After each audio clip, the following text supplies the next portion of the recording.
On reste à Besançon avec les dégâts qui se chiffrent en milliers d'euros pour la faculté de lettres. Elle fait le bilan des actes de vandalisme de la semaine passée.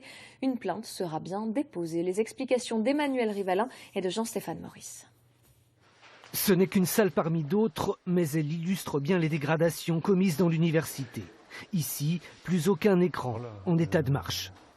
Vitres des meubles audiovisuels fracassés et tous les écrans des 21 ordinateurs, tous les écrans ont été perforés, percutés, ce qui fait qu'ils sont inutilisables.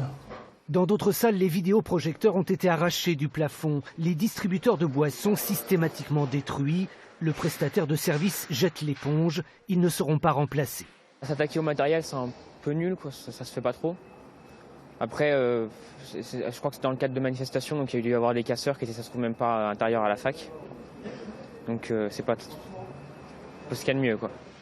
Dans les couloirs de la fac de lettres, des inscriptions sur presque tous les murs. Les messages font allusion à la réforme de l'université qui veut introduire une forme de sélection en première année. Dans ce contexte, le principal amphithéâtre a été bloqué et occupé pendant plusieurs semaines, lui aussi entièrement tagué.